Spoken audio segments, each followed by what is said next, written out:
नमस्कार दोस्तों।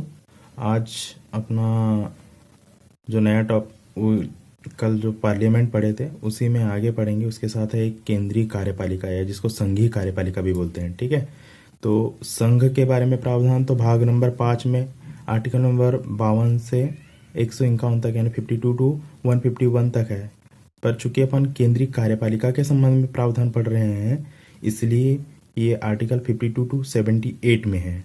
ठीक है, संघ के बारे में प्रावधान आर्टिकल 151 तक है, मैं आगे बताऊंगा आपको। ठीक है, अभी 52 टू 78 है, तो ये जरूर याद रखिएगा कि किस भाग में और कौन सा आर्टिकल है। ठीक है, अगर ये 52 टू 78 ना दे तो 52 टू 151 भी दे सकता है। ठीक है, उसी के तहत अपन ने कल पार्लियामेंट में पढ़ा था तीन, एक प्रेसिडेंट पढ़े थे, दूसरा राज्यसभा पढ़ा था यानी अपर हाउस पढ़ा था, और लोअर हाउस लोकसभा, तीन चीज़ें पढ़ा था।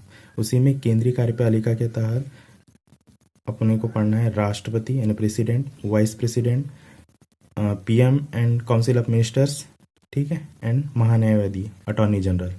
ठीक है, इन लोगों को अपने को अच्छे से पढ़ना है क्योंकि प्री के टॉपिक्स भी हैं। तो आज अपन उसी के तहत कल भी अपन ने पढ़े थे प्रेसिडेंट वगैरह के बारे में, थोड़ा बहुत है ना, थोड़ा बहुत ही देखा था, वो ओवरव्यू देखा था। आज अपन अच्छे से देख लेते हैं कि प्रेसिडेंट के बारे में क्या क्या पूछे जा सकते हैं, प्री के फैक्ट। ओके, तो राष्ट्रपति प्रेसिडेंट ये कैसे हैं, इनकी स्थिति भारत में ठीक वैसी ही है जैसे ब्रिटेन के जो राजा हैं, जो क्वीन है ना वहाँ की, उसी उसी की उनकी जैसी स्थिति है, ठीक वैसी ही स्थिति राष्ट्रपति महोदय की यहाँ पे। मतलब क्या कि वो मात्र एक संवैधानिक प्रमुख है, राज्य के संवैधानिक प्रमुख। जैसे कल मैंने बताया था कि जब वर्ल्ड सिनेरियो में बात करते हैं तो India is a state. Okay, तो इसलिए यहाँ से आप कंफ्यूज ना होइएगा, ये राज्य मतलब वर्ल्ड सिनारियो में बात करते हैं। ठीक है, ये यहाँ स्टेट मत गिनने बैठ जाना। ठीक है, तो राज्य का संवैधानिक प्रमुख है कौन? राष्ट्रपति महोदय। जो प्रेसिडेंट होते हैं वो एक राज्य के संवैधानिक प्रमुख हैं जिनके लिए आर्टिकल 52 में क्या है प्रावधान किया गया। ठीक है, कि भारत के एक राष्ट्रपति होंगे। ठीक है, भारत का एक क्या होगा, राष्ट्रपति होगा। अब क्या है, ये आर्टिकल के साथ ही पढ़ा रहा हूँ मैं, तो आर्टिकल भी याद रखिएगा क्योंकि आजकल क्या है, आर्टिकल भी वो कॉम्बिनेशन में देने लग गए हैं। ठीक है, तो ये आर्टिकल जरूर इम्पोर्टेंट, बहुत ज़्यादा इम्पोर्टेंट है। ठीक है, संघ की कार्यपालिका शक्ति राष्ट्रपति में निहित, ये ऐसा लिखा है आर्टिकल नंबर 53 में। ठीक है, क्या बोल रहा है, संघ की कार्यपालिका शक्ति, संघ की मतलब केंद्र की, कार्यपालिका शक्ति यानी एग्जीक्यूटिव जो पावर है वो क्या है, राष्ट्रपति में निहित है। ठीक है, मतलब क्या है इसका कि जो भी केंद्र सरकार के जो भी कार्य किए जाएंगे वो राष्ट्रपति महोदय के नाम से किए जाएंगे। ठीक है, राष्ट्रपति महोदय के नाम से ही किए जाएंगे। जो कोई भी एमओयू साइन होता है, चाहे पीएम विदेश में जाए या देश में कोई दूसरे देश का प्रतिनिधि आए या कोई कहता है राष्ट्राध्यक्ष है, राष्ट्र प्रमुख आए, तो जो भी उनके साथ में एमओयू साइन करेंगे वो प्रेसिडेंट के नाम से ही होते हैं, चाहे वो कोई भी करे। ठीक है, फिर क्या होता है, आर्टिकल नंबर 54 में बात कर लेते हैं। तो 54 में क्या होगा कि निर्वाचक मंडल की, मतलब कि इसका मतलब है कि जो प्रेसिडेंट होगा, प्रेसिडेंट का जो इलेक्शन होगा उनमें कौन कौन भाग लेंगे एंड कौन कौन पार्टिसिपेट करेंगे, इनके संबंध में प्रावधान आर्टिकल नंबर 54 में है। और ये जो प्रावधान लिए अपन ने कहाँ से लिए हैं, आयरलैंड के संविधान से लिए हैं। ठीक है, आयरलैंड याद रखिएगा, आयरलैंड के संविधान से लिया गया है। ठीक है, आयरलैंड की राजधानी बताइएगा, डबलिन है, डबलिन। ठीक है, तो अपन अब देख लेते हैं कि प्रेसिडेंट के इलेक्शन में कौन कौन भाग लेते हैं। और मैंने आपको बताया था कि राष्ट्रपति का जो निर्वाचन होता है वो अप्रत्यक्ष निर्वाचन होता है, तो मैं भी अब बता रहा हूँ उसको। ठीक है, देखिए पहले निर्वाचक मंडल देख लीजिए। इसमें क्या होता है, लोअर हाउस और अपर हाउस यानी लोकसभा और राज्यसभा के जो निर्वाचित सदस्य यानी जो इलेक्टेड मेंबर हैं, ठीक है, जिनको चुना गया है, ठीक है, वोटिंग के द्वारा चुना गया है, जो निर्वाचित हैं वे ही इनके क्या होते हैं, राष्ट्रपति महोदय के इलेक्शन में पार्टिसिपेट करते हैं यानी वोट डालते हैं। ठीक है, फिर जैसे ये तो एक हो गया लोकसभा और राज्यसभा के निर्वाचित सदस्य होंगे। दूसरा है राज्य विधानसभा, जितने भी राज्य हैं, कितने राज्य हैं अभी, 28 राज्य हैं। ठीक है, 28 राज्य हैं। ठीक है, तो राज्य विधानसभाओं के जो है निर्वाचित सदस्य वो जो इलेक्टेड हुए हैं, नॉमिनेटेड वाले नहीं। ठीक है, और क्या था, दिल्ली एवं पुदुचेरी। ठीक है, दिल्ली एवं पुदुचेरी जो संघ शासित प्रदेश हैं यानी जो यूटीज हैं, उनकी क्या था, विधानसभाओं के जो है निर्वाचित सदस्य, ये निर्वाचित सदस्य भी भाग लेते हैं। ठीक है, इन निर्वाचित का मतलब क्या है यहाँ पे, मतलब जो इलेक्टेड हुए हैं, जैसे लोकसभा में 2 एंग्लो इंडियन होते हैं ना, आर्टिकल नंबर 331 के तहत, ठीक है, आर्टिकल नंबर 331 के द्वारा प्रेसिडेंट 2 एंग्लो इंडियन को नॉमिनेटेड करता है। और अपर हाउस में यानी राज्यसभा में आर्टिकल नंबर 18 सब क्लॉज 3 के अंतर्गत जो 12 लोगों का नॉमिनेशन प्रेसिडेंट महोदय के द्वारा किया जाता है अपर हाउस के लिए, वे लोग राष्ट्रपति के इलेक्शन में पार्टिसिपेट नहीं करते हैं। यही मतलब है निर्वाचित और मनोनीत का, ठीक है। ठीक उसी प्रकार राज्य विधानसभाओं के भी निर्वाचित सदस्य, राज्य विधानसभाओं में भी एक एंग्लो इंडियन राज्यपाल महोदय के द्वारा नॉमिनेटेड किया जाता है, उसका मैं आर्टिकल बता दूंगा आपको, ठीक है। आगे दिल्ली एवं पुदुचेरी, जो दिल्ली और पुदुचेरी संघ शासित प्रदेशों में केवल 2 ही जगह क्या है अभी तो विधानसभा है। खैर अभी तो यानी जम्मू कश्मीर भी यूटी बन गया है, तो वहाँ पे भी विधानसभा होगी, तो इस प्रकार से 3 हो जाएंगे। तो दिल्ली अभी तो फिलहाल ये देख लीजिए कि दिल्ली एवं पुदुचेरी संघ राज्य क्षेत्र की विधानसभाओं के जो निर्वाचित सदस्य वहाँ पे भी इलेक्टेड है। ऑब्वियसली जब विधानसभा होगी तो वहाँ पे भी एक सदस्य तो इलेक्टेड ही होगा ना गवर्नर के थ्रू। तो उनको छोड़ करके जो इलेक्टेड मेंबर है जनता के द्वारा, वो लोग पार्टिसिपेट करते हैं। और ये वाला जो प्रावधान है ये कब किया गया था? 70th कॉन्स्टिट्यूशनल अमेंडमेंट एक्ट 1992 के द्वारा, ठीक है। तो ये जरूर याद रखिएगा, ये कॉन्स्टिट्यूशनल अमेंडमेंट एक्ट भी जरूर याद रखिएगा, पूछ सकता है, ठीक है। तो निर्वाचक मंडल में लोकसभा एवं राज्यसभा के निर्वाचित सदस्य, राज्य विधानसभाओं के निर्वाचित सदस्य, दिल्ली एवं पुदुचेरी संघ राज्य क्षेत्र के यानी यूटीज के, यूनियन टेरिटरीज के विधानसभाओं के निर्वाचित सदस्य, ठीक है। निर्वाचन की प्रक्रिया, यहाँ पे एक काम कर लीजिएगा, यहाँ अब जैसे जम्मू कश्मीर नहीं रहा तो जम्मू कश्मीर का भी आएगा, ठीक है। जम्मू कश्मीर संघ राज्य क्षेत्र की विधानसभाओं के निर्वाचित सदस्य भी आएगा, ठीक है। अगर वो भी ऑप्शन में आता है तो गलत नहीं है, ठीक है, ठीक है। निर्वाचन की जो प्रक्रिया है, अभी तो अपन ने बोले 53 में क्या था, क्या था, संघ की कार्यपालिका शक्ति राष्ट्रपति में निहित देख लिया अपन ने। फिर 54 में क्या देख लिए, आर्टिकल नंबर 54 में देख लिए निर्वाचक मंडल की व्यवस्था की गई है, जो कि आयरलैंड के संविधान से लिए हैं अपन ने, ठीक है। फिर कहता है जो इलेक्शन की प्रोसीजर है वो कैसी होगी, ठीक है। अभी तो ये निर्वाचक मंडल मतलब कौन पार्टिसिपेट करेगा उनके इलेक्शन में, ठीक उसी प्रकार निर्वाचन की प्रक्रिया यानी जो इलेक्शन की जो प्रोसीजर होगी वो किस टाइप से होगी। तो ये आर्टिकल नंबर 55 में है और इसको अपन ने लिए हैं अमेरिका के संविधान से, ठीक है। ये जरूर याद रखिएगा, पूछते हैं ऐसे ही क्वेश्चन कि किस आर्टिकल में है या किस संविधान से लिया गया है, ठीक है।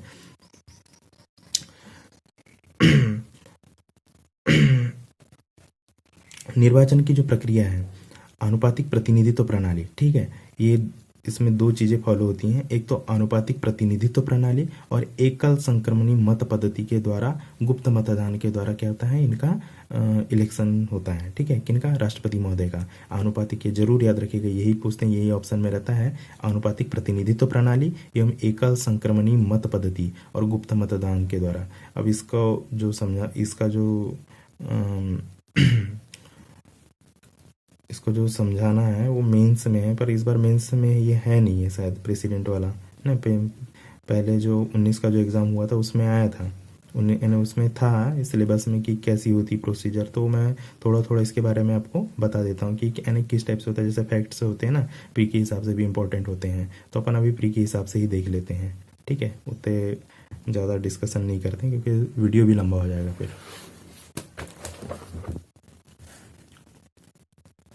ये देख लीजिए, एक प्रेसिडेंट का जो इलेक्शन होता है प्रोसीजर कहाँ से लिया गया है, आर्टिकल नंबर 55 में कहाँ से लिया गया है, अमेरिका के संविधान से, ठीक है। अब क्या आता है, एक देखिए कोटा होता है प्रेसिडेंट के इलेक्शन में, एक कोटा होता है, 2 या 2 से ज़्यादा कैंडिडेट खड़े भी हो गए या 2 भी कैंडिडेट हो गए तो एक कोटा होता है, ठीक है। कोटा कितना होता है? 50% से ज़्यादा होता है इंडिया में। मतलब अगर किसी सदस्य को 50% से ज़्यादा मतलब 51% या 50% से ज़्यादा वोट मिले हैं तो ही वो प्रेसिडेंट बन सकता है, ठीक है, उससे कम में नहीं। कि इसको समझने के लिए मैं सीधे से सिंपल से शब्दों में बता रहा हूँ कि जैसे जो लोकसभा के जो निर्वाचन होते हैं या विधानसभा के जो निर्वाचन होते हैं जिनको अपन विधायक और सांसदों के लिए वोट डालते हैं, तो उसमें क्या होता है, अगर कोई कैंडिडेट को एक भी वोट ज़्यादा मिल गया तो वो जीत जाता है। यानी इसका मतलब क्या है, फर्स्ट पास दी पोस्ट सिस्टम, मतलब जो सबसे आगे वही जीता, समझ में, फर्स्ट पास दी पोस्ट सिस्टम। पर यहाँ पे फर्स्ट पास दी पोस्ट सिस्टम फॉलो नहीं होता।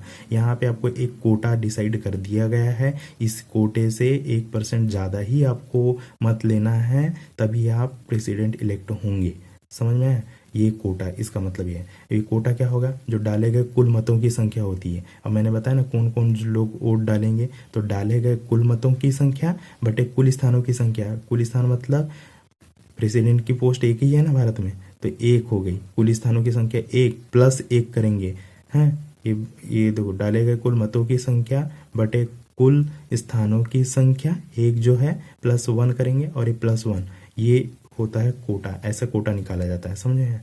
ठीक है, कोटा निकालने का ये तरीका है, तो ये फार्मूला पूछा जा सकता है ऑब्जेक्टिव में। ठीक है, और एक विधायक का मत मूल्य, ठीक है, एक विधायक का मत मूल्य अपने मैंने बताया था कि राज्य की विधानसभाओं के और यूटीज के यानी दिल्ली और पुदुचेरी के और इवन जम्मू कश्मीर के जो विधायक हैं वो भी वोट डालेंगे, तो एक विधायक का मत मूल्य कितना होगा, तो राज्य की कुल जनसंख्या, किस राज्य की, उस राज्य की कुल जनसंख्या बटे राज्य विधानसभा के निर्वाचित सदस्यों की कुल संख्या। ठीक है, राज्य की कुल जनसंख्या बटे राज्य विधानसभा के निर्वाचित सदस्यों की संख्या इंटू 1/1000, 1/1000 करेंगे। ठीक है, तो इससे एक विधायक के मत का मूल्य निकल जाएगा। ठीक है, इस संबंधित राज्य की जनसंख्या और संबंधित राज्य के विधानसभा के निर्वाचित सदस्यों की कुल संख्या है, समझ में आए, टोटल मत कर दीजिएगा। फिर उसी प्रकार एक सांसद का मत मूल्य। ठीक है, अब देखो एक सांसद का, वहाँ देखो मैंने पर्टिकुलर कहता है संबंधित राज्य है इसलिए सभी नहीं लिखा है, सभी राज्य नहीं लिखा है, देखिए पर यहाँ पे देख क्या लिखा है मैंने, सभी राज्यों के सभी निर्वाचित विधायकों के मतों का कुल मूल्य, यानी कुल 28 राज्य हैं और 2 केंद्र शासित प्रदेशों, तो इनके कहता है निर्वाचित विधायकों के मतों का कुल मूल्य सबको ऐड कर लेंगे बटे क्या करेंगे, संसद के निर्वाचित सदस्यों की कुल संख्या, संसद में जो निर्वाचित सदस्य थे ना, संसद मतलब लोकसभा और राज्यसभा में के निर्वाचित सदस्यों की कहता है कुल संख्या। ठीक है, तो ये जरूर याद रखिएगा, ये क्या है, ये थोड़े फार्मूले हैं टिपिकल टाइप के लगेंगे आपको, पर एक दो बारी आप इसको रीड करेंगे तो समझ में आ जाएगा। ठीक है, कोई ज़्यादा टफ नहीं है। ठीक है, अब क्या आता है, जैसे कोई भी व्यक्ति जो प्रेसिडेंट का इलेक्शन लड़ना चाहता है तो उसके लिए सबसे पहले क्या चीज़ें जरूरी हैं कि उसके 50 प्रस्तावक होने चाहिए और 50 अनुमोदक होने चाहिए। ठीक है, पार्लियामेंट के जो मेंबर हैं उनमें से 50 उसके क्या होना चाहिए, प्रस्तावक होना चाहिए, यानी जो प्रस्ताव पारित करते हैं उस पर हस्ताक्षर होना चाहिए, और 50 उन्हीं का समर्थन करने वाले होने चाहिए। ठीक है, तो 50 प्रस्तावक और 50 अनुमोदक, ये याद रखना। फिर उपराष्ट्रपति जब मैं पढ़ाऊंगा तो उसमें चेंज हो जाएंगे, 20-20 हो जाएंगे। ठीक है, 20-20 हो जाएंगे। ठीक है, ये किसके द्वारा फिक्स किया गया है अगर पूछ ले कभी तो राष्ट्रपति और उपराष्ट्रपति निर्वाचन संशोधन अधिनियम, जो राष्ट्रपति और उपराष्ट्रपति का जो इलेक्शन होता है उसका जो एक एक्ट है, ठीक है, एक्ट है 1997 के थ्रू ये फिक्स किया गया है कि 50 प्रस्तावक होंगे और 50 ही क्या होंगे, अनुमोदक होंगे। ठीक है, अब जमानत राशि क्या है इनके लिए, 15,000 जो आरबीआई में जमा की जाती है, 15,000 याद रखिएगा। प्रेसिडेंट के हर पोस्ट के जो इलेक्शन होते हैं ना, आपने सुना होगा कभी कि जमानत जब्त हो गई, जमानत नहीं बचा पाए अपनी, तो ये वही जमानत है। ठीक है, जो अपन विधायक और सांसद लोग होते हैं ना, वो भी उनकी भी जमानत राशि जमा की जाती है। ठीक है, तो ये जमानत राशि राष्ट्रपति महोदय के लिए कितनी है, 15,000 है, और ये कहाँ जमा होगी, आरबीआई में जमा होगी।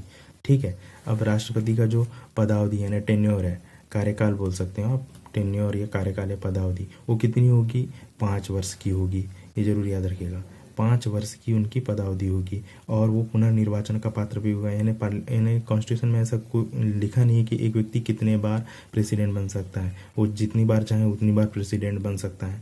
ठीक है, वहीं अमेरिका के संविधान में क्या है कि 2 ही बार, एक व्यक्ति 2 ही बार बन सकता है, जैसे अभी डोनाल्ड ट्रम्प हार गए तो उनका एक और चांस बचा हुआ है। ठीक है, और वो ट्राई करेंगे शायद नेक्स्ट टाइम में। ठीक है, वहाँ पे टेन्योर 4 वर्ष का होता है, कहाँ पे, अमेरिका में। ये थोड़ा ऐसे बता दे रहा हूँ जनरल व्यू, हालांकि वो तो है नहीं पर फिर भी बता दे रहा हूँ। ये 56 में है, आर्टिकल नंबर 56 में टेन्योर के बारे में। ठीक है, 53 में क्या दिया, संघ की कार्यपालिका शक्ति राष्ट्रपति में निहित। 54 में निर्वाचक मंडल जो आयरलैंड से लिए हैं अपन ने। ठीक है, 55 में कहता है इलेक्शन प्रोसीजर के बारे में है। ठीक है, प्रेसिडेंट की। ठीक है, फिर कहता है 56 में उनके टेन्योर के संबंध में है।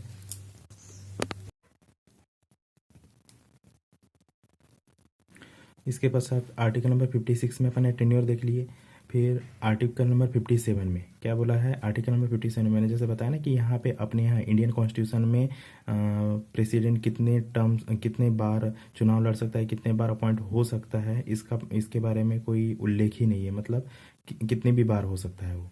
ठीक है, तो इनके बारे में है कि एक व्यक्ति जो प्रेसिडेंट है ही वो दोबारा पुनर्निर्वाचन का पात्र होगा, ठीक है, यानी दोबारा चुनाव लड़ने के लिए योग्य होगा। तो राष्ट्रपति का पुनर्निर्वाचन, ये क्या है, आर्टिकल नंबर 57 में प्रावधान किया गया, ठीक है।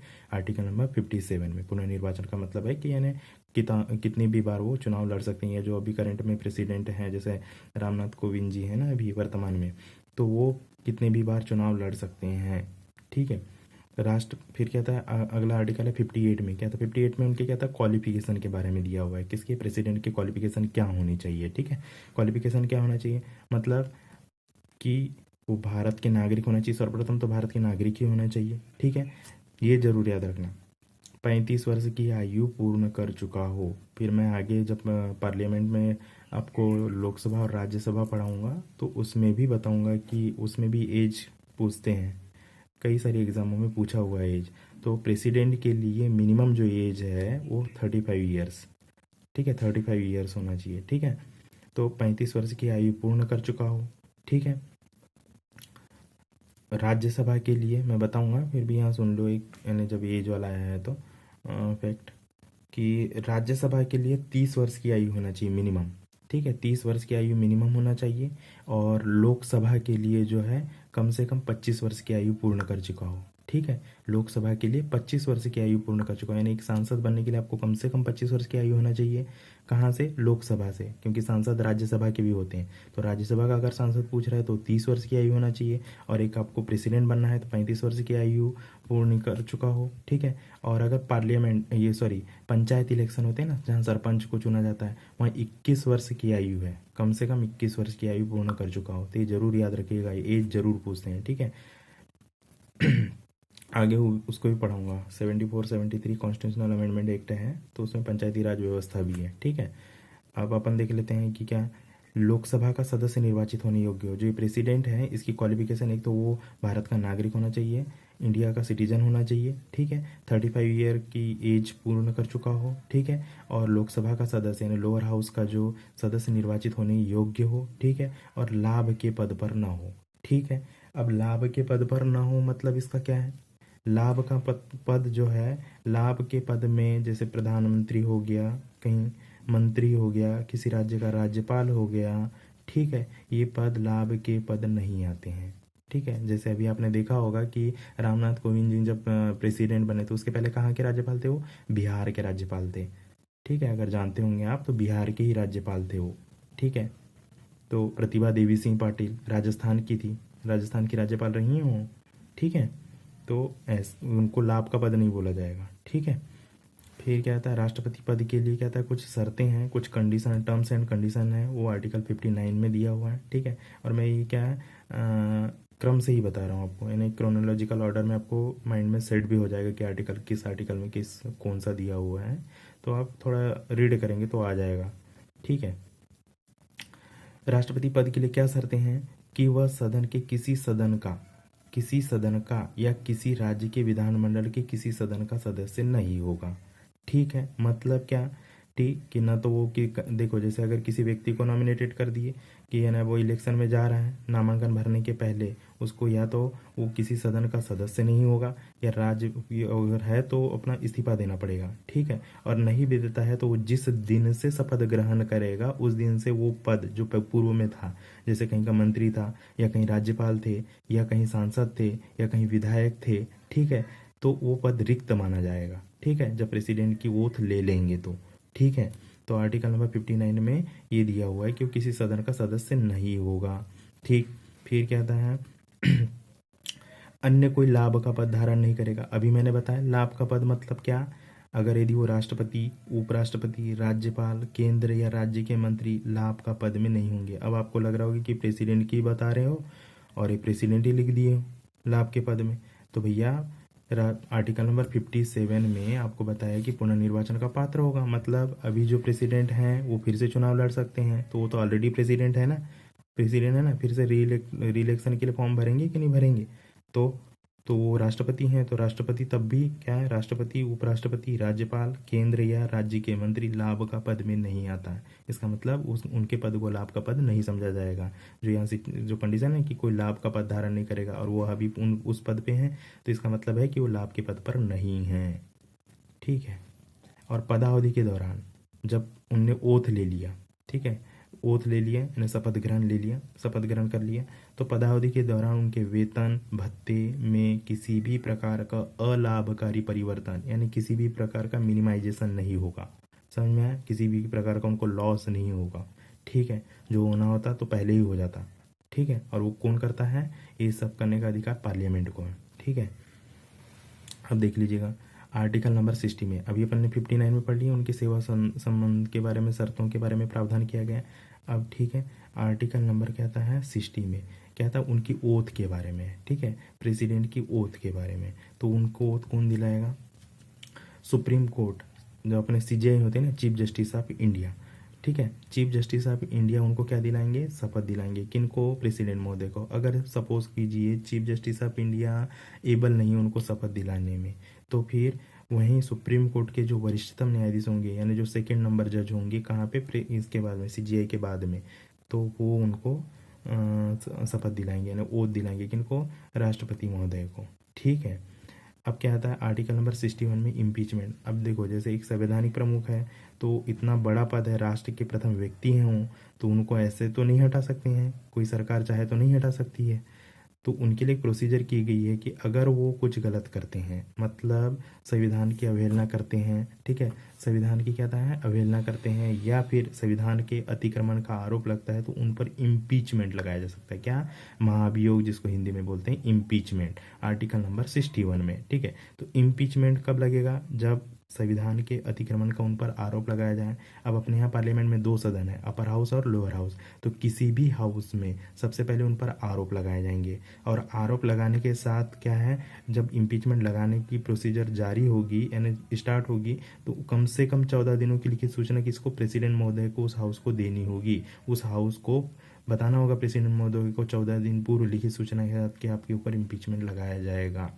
ठीक है, अब क्या हो रहा है? अब जो प्रस्ताव आया है, जैसे एक सदन मैंने बताया कि आरोप लगाएगा और दूसरा सदन क्या आता है, उसको उस पर क्या था, चर्चा करेगा। ठीक है, उसमें प्रेसिडेंट महोदय को अपने पक्ष रखने का भी हक होता है। ठीक है, और फिर अल्टीमेटली जो प्रस्ताव अगर पारित हो गया है, तो फिर अभी मैं बता रहा हूँ, प्रस्ताव पारित हो जाने के बाद में उनको पद से हटाना पड़ता है। तो सबसे पहले तो एक सदन में आरोप लगाया, तो आरोप लगाने के लिए भी ये जरूरी है कि एक तो 14 दिन पूर्व की लिखित सूचना देनी होगी उनको, और जिस सदन में भी आरोप लगा रहा है, जैसे सपोज करो राज्यसभा में चालू हुआ या लोकसभा में चालू हुआ, तो ऑब्वियसली दूसरा सदन जो है ना, जिसमें आरोप लगे, एक सदन आरोप लगाने वाला होता है और दूसरा सदन उसकी जांच करने वाला होता है। ठीक है, कि यानी एग्जामिन करता है कि सही में आरोप लगे हैं क्या गलत में लगे हैं, नहीं तो ऐसे किसी को भी हटाया जा सकता है। तो ये थोड़ी क्या कॉम्प्लिकेटेड प्रोसीजर है। ठीक है, तो 1/4 जो यानी 1/4 जो सदस्यों के द्वारा हस्ताक्षर करके यानी जो सिग्नेचर करना चाहिए उस प्रस्ताव को पहले क्या है प्रस्तावित करने के लिए, कि यानी संकल्प जो संकल्प लाएंगे ना कि उनको ऊपर महाभियोग लगाना है, तो जिस भी सदन में ये संकल्प लाया जाएगा वहाँ के 1/4 सदस्यों के द्वारा उस प्रस्ताव पर हस्ताक्षर होना चाहिए। फिर क्या हो रहा है, हस्ताक्षर हो गया, अब क्या हुआ, इनने 2/3 बहुमत से पारित कर दिया। ठीक है, इस सदन में, तो वो दूसरे सदन में जाएगा और उनकी जांच करेगा, जहां पे राष्ट्रपति महोदय या तो खुद या अपने प्रतिनिधि के द्वारा अपने पक्ष रखवाएंगे, और यदि उनके आरोप इसमें सत्य पाए गए और वो प्रस्ताव जो है 2/3 बहुमत से पारित हो गया दूसरे सदन से भी, तो उसी तारीख से, जिस तारीख से बहुमत प्रस्ताव पारित हो गया, उसी दिन से राष्ट्रपति महोदय को अपने पद से इस्तीफा देना होगा। ये है महाभियोग की प्रक्रिया। ठीक है, अभी मेंस में था, अभी तो है नहीं मेंस में, तो अभी प्री में ही है। ठीक है, प्री में तो ये आप ऐसी फैक्ट याद रखिएगा। ये पूछ सकता है कितने दिनों पूर्व, या पूछ सकता है कितने सदस्यों के द्वारा प्रस्ताव संकल्प पारित होता है, या कितने सदस्यों द्वारा, तो ये क्या है 2/3 बहुमत से पारित होता है।